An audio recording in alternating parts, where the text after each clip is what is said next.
Conditional formatting can be applied by the cell content, but also by formulas. That is why it is somehow connected to the formulas topic.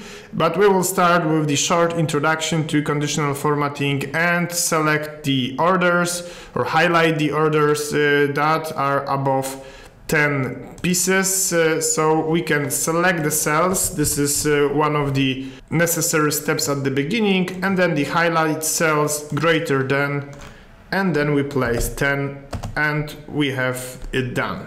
When applying this greater than rule, you can either select the default highlighting way, or you can create the custom format, formatting separately number, font, border and fill. In most of the cases, red will be right enough for us. One of the interesting conditional formatting options is the top bottom rules that allows you to take top items from top, like top 10, but you can always change it to a different number and even to a percentage.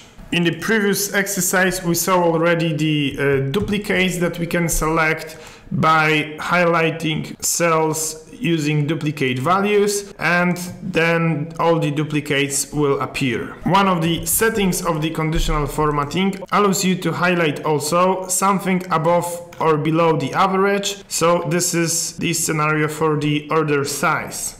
And now the fun part begins, because we can start working with conditional formatting using formulas. So we will create a new rule to highlight, but then we go to more rules and use the formula to determine which cells to format.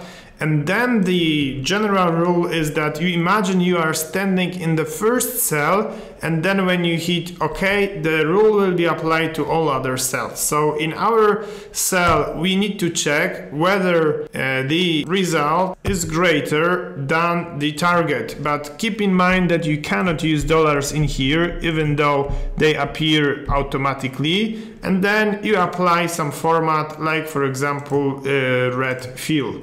And when you hit OK, the whole column should use this rule to check whether the result is greater than the target. In the next exercise, we need to highlight the whole row, which means we select at the beginning the whole table, but then when we apply the new rule using formula, we need to be very careful on how we defined it.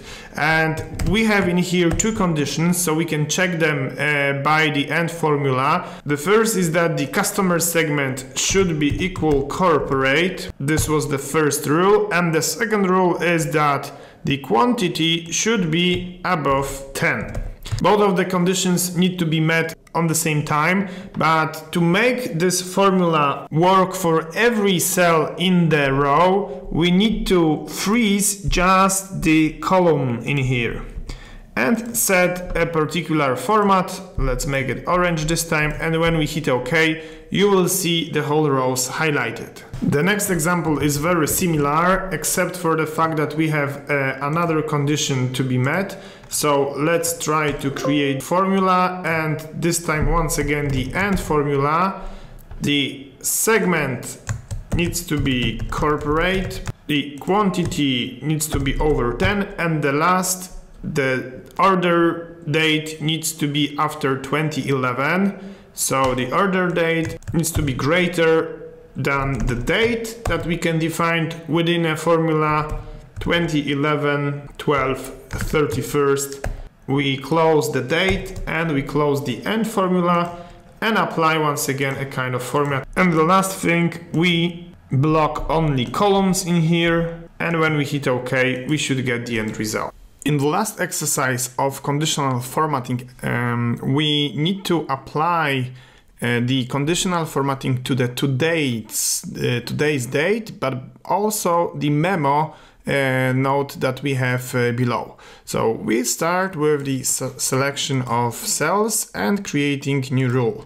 Then we use the formula to determine the value, and then we think of two conditions that might apply. Either the current selection, so my cell B5, keep in mind that we create the rule for the first cell and then it will spread automatically, equals to day, or the cell above.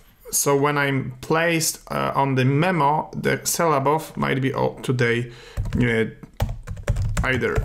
So we create the formula, we close the final bracket of the OR formula, create the highlighting option, and once we hit OK, you should see the current day and current memo highlighted.